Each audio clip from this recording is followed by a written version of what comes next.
नमस्कार, मैं हूं रविंद्र जैन और आप देख रहे हैं मुंबई मास टाइम्स। आइए देखते हैं आज की मुख्य खबर।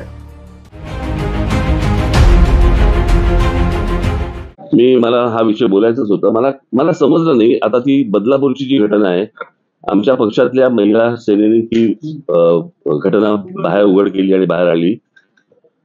पण ती एक घटना आपल्याकडे झाल्यानंतर त्याच्यानंतर फटाक्याची माळ कशी काय लागते हे मला अजूनपर्यंत कळलेलं नाही।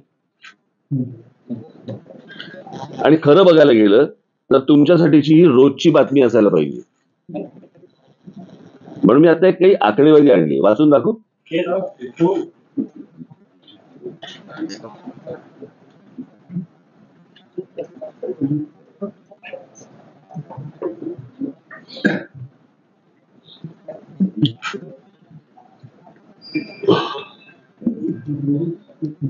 ही माहिती आहे नॅशनल क्राईम रेकॉर्ड्स ब्युरोची।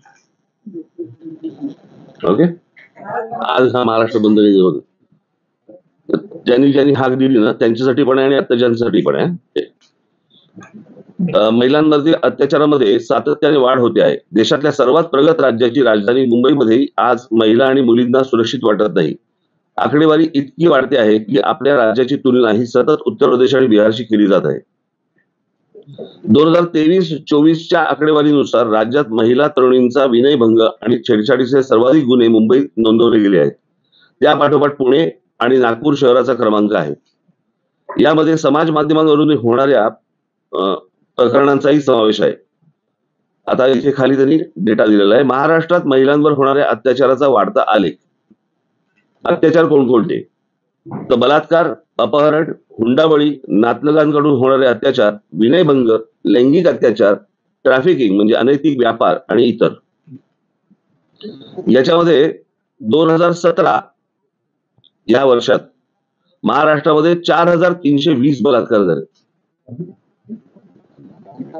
2018 मध्ये 4974 बलात्कार झाले। 2019 2020 हे कधी लागलं आपल्याकडे लॉकडाऊन? मार्च 20 2020 मध्ये 4846 बलात्कार।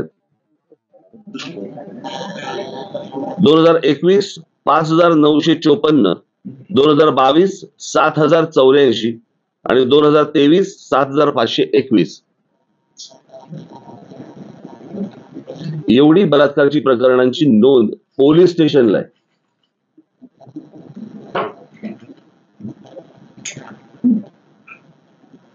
एक खालची आकडेवारी तुम्हाला पाहिजे असेल मी तो हा तुम्हाला देतो मी सगळ्यांना मी यापुढे।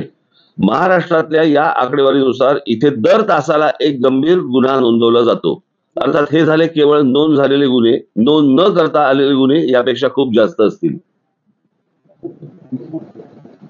नॅशनल क्राईम रेकॉर्ड ब्युरोच्या नुसार 2022च्या नुसार आकडेवारीनुसार महाराष्ट्रात उत्तर प्रदेशच्या खालोखाल महिलांवरील अत्याचाराची प्रकरणे समोर आली आहेत।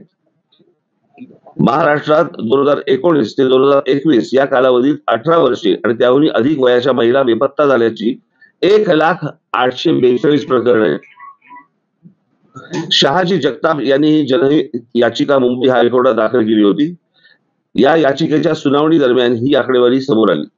बीड आणि सांगली, आता गंमत बघा, बीड आणि सांगली येथील महिला ऊसतोड कामगारांच्या नकळत गर्भाशये काढली जायची अनेक प्रकरणे समोर आली आहेत। कामामध्ये सुट्ट्या पडू नयेत म्हणून त्यांच्या आरोग्याशी असा खेळ सुरू आहे या 2 जिल्ह्यांमध्ये।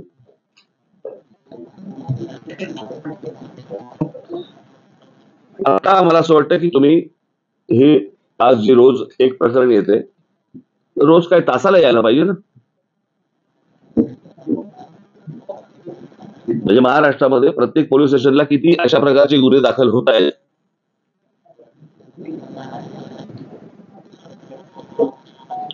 आणि मला फक्त एवढंच म्हणायचं की जे इतके दिवस दाखवले जात नव्हते, हे आता एक बदलापूरचं प्रकरण आलं, अत्यंत दुर्दैवी, यावर ठेचलेच पाहिजे लोकांना। आणि याचं कारण आपल्याकडे अजून कठोर शासन किंवा कठोर कायदा या बाबतीत होत नाही म्हणून। म्हणजे आता साधी गोष्ट आपण बघूया, त्या कोणते दिल्लीत प्रकरण झालं होते निर्भया प्रकरण. त्या निर्भया प्रकरणामध्ये त्या लोकांना कोण कळले, कशा प्रकारचा बलात्कार झाला हेही कळलं, किती निघून प्रकारे झाला, त्याला फाशी कधी झाली, किती वर्षांनी झाली. आता एवढा जर समजा एका केसला जर डिले होत असेल यांचं काय करायचं मला जरा सांगा.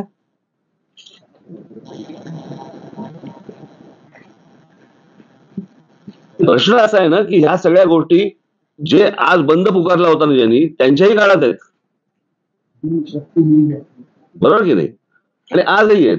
माझं फक्त एवढंच म्हणणे, आता जे रोजच्या रोज वर्तमानपत्रामध्ये जे सुरू आहे, आज इथे झाला, आज इथे झाला, आज इथे झाला, काही राजकारण आहे का त्याच्या मागे, येणाऱ्या निवडणूक आहेत का त्याच्या मागे, आपल्याला विषय काय संपवायचा आहे ही गोष्ट होता कामा नये महाराष्ट्रामध्ये. ह्या विषय आपला महत्वाचा आहे ना.